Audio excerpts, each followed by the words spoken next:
Hello student, let's today start the new classes lecture. So now I'm going to teach you the Newton's third law of motion. कि third law of motion Newton का क्या है. According to the Newton के अनुसार कि third law of motion is depend on the action and reaction. Action और reaction क्या होता है मैं अभी आपको इसी लेक्चर में बताऊंगा. So according to the Newton third law of motion, when a body exert a force on second body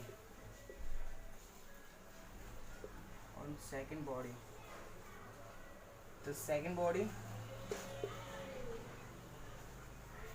exerts equal and opposite force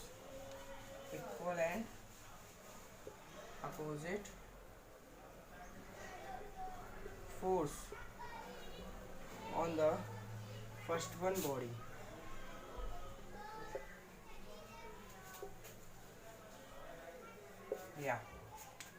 So according to the Newton's third law of motion ये कहता है कि when a body, जब कोई body exerts a force को exert करती है on the second body, दूसरी बॉडी पर, the second body exerts equal and opposite force on the first one body.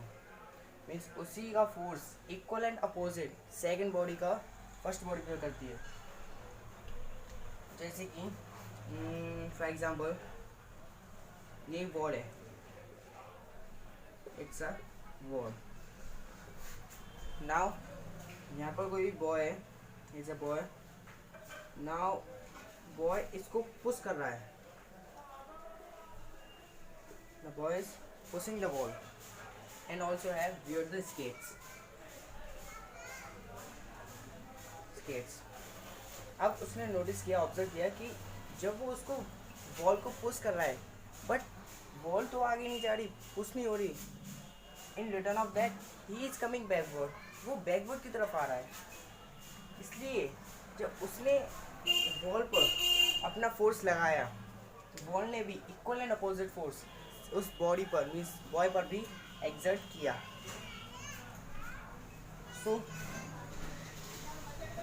when a body exerts a force on second one body, the second one body exerts equal and opposite force on the first one body. ये तो clear है, सही है. अब इसी का action और reaction होता क्या है. एक्शन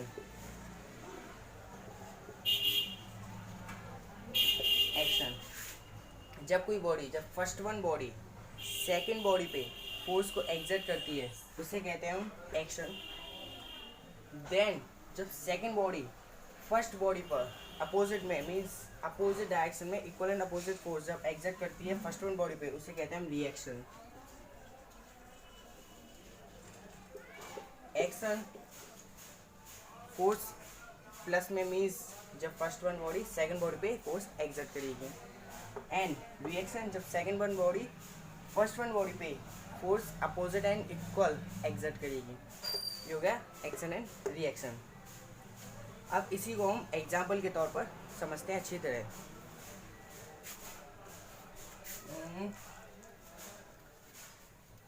एग्जाम्पल तो इसके बहुत हैं, जैसे एक्शन और reaction. Newton's third law of motion ये बताता है कि एक्शन और रिएक्शन के बीच में रिलेशनशिप है क्या. अब जैसे कि एग्जाम्पल, फॉर एग्जाम्पल ये बॉल है, मीन्स कोई ब्रिक है, ब्रिक.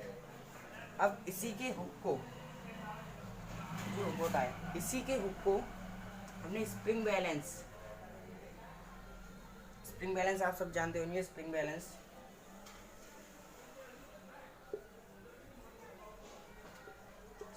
क्या होता है. स्प्रिंग बैलेंस में आपको बता देता हूँ कि स्प्रिंग बैलेंस एक डिवाइस है जिसका यूज़ हम किसी भी बॉडी के फोर्स पर, जब जितना भी उसका फोर्स होता है मीन्स 1 kg पे, 1 kg उसका वेट है, 1 kg वेट नहीं मास है उसका. अब इतने मास पे उसका जो फोर्स सेकेंड बॉडी से जितना भी फोर्स उसको अट्रैक्ट कर रहा है उस फोर्स को हम कहते हैं स्प्रिंग बैलेंस से ही उस फोर्स को हम मेज़र करते हैं. 8 Newton, 4 Newton, 3 Newton, 10 Newton, 7 Newton, कितना भी, ये न्यूटन फोर्स है ना, ये स्प्रिंग बैलेंस पता करती है कि मेज़र करती है, ऑब्जर्व करती है कि उस पर जब उसको मेज़र लिफ्ट करने पे कितना फोर्स प्रोड्यूस हो रहा है। ओके, ये हमने ब्रेक के हुक पे ये टाइट कर दिया। अब स्प्रिंग बैलेंस मेजरिंग 1 2 3 4 5 6 7, ये सब किस में होती है, न्यूटन में।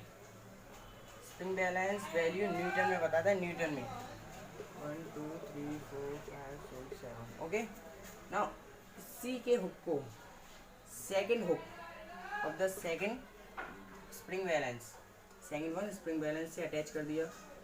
Second one spring balance, okay, second one spring balance, इसकी भी मेजरिंग 1 2 3 4 5 6।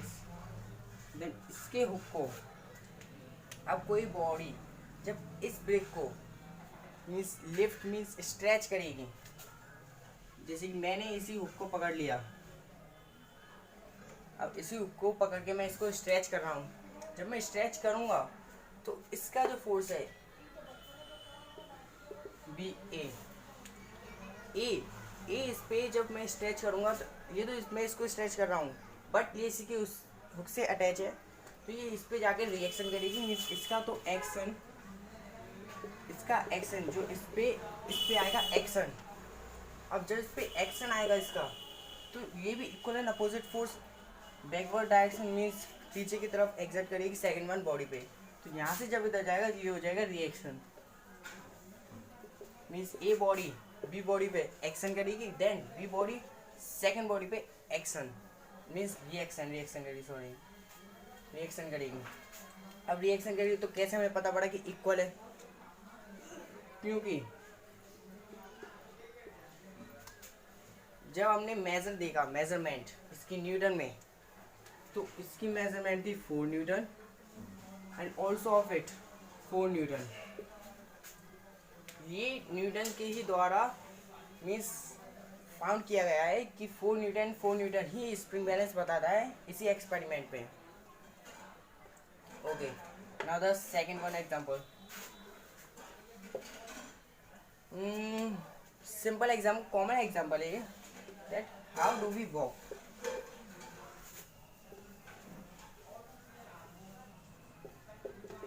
कि हम चलते कैसे हैं, वॉक मीन्स चलना। जैसे कि मैं आपको बताऊं, वॉक जैसे कि ये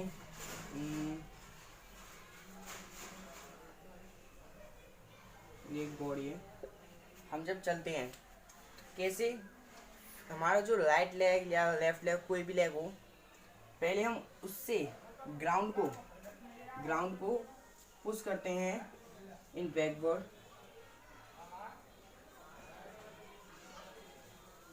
ग्राउंड पुशेस इन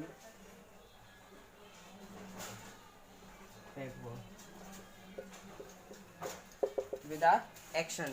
हमारे एक्शन से ग्राउंड पीछे की तरफ पुश होता है, then the ground in return ground pushes ourself in the forward with equal and opposite force, that's why we could walk. Okay, अब इसी का एग्जाम स्विम में भी मैं आपको इतने एग्जाम्पल क्यों दे रहा हूँ, क्योंकि आपके माइंड में क्लियरिटी आ जाए, किसी प्रकार की मीन्स कैसी भी कोई भी कंफ्यूजन ना हो। अब थर्ड एग्जाम्पल जैसे कि आप लीजिए, वाइल स्विमिंग,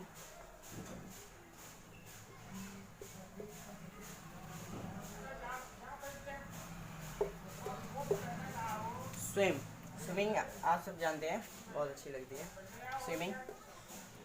स्विमिंग जब हम करते हैं तो by the one hand we pushes the water the backward, water को हम बैकवर्ड की तरफ पुश करते हैं, and the second one means action में we have push the water in the backward, and reaction क्या होगा, इसका जो वाटर है, वाटर भी हमको इक्वल एंड अपोजिट फोर्स में उसका रिएक्शन देगा, मीन्स हमें फॉरवर्ड की तरफ पुश करेगा।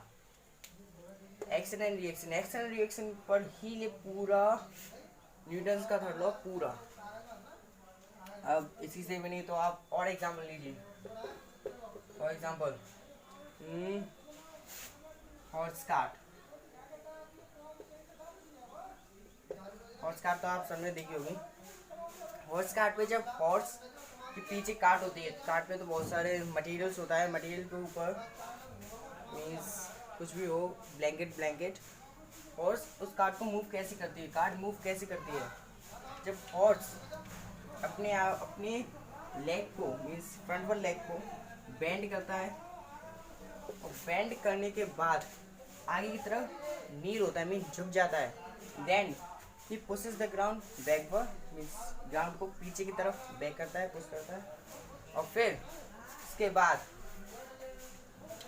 जब पुश करने के बाद इन रिएक्शन में ग्राउंड उसको फॉरवर्ड की तरफ पुश करता है, इसलिए कार्ट मूव करती है।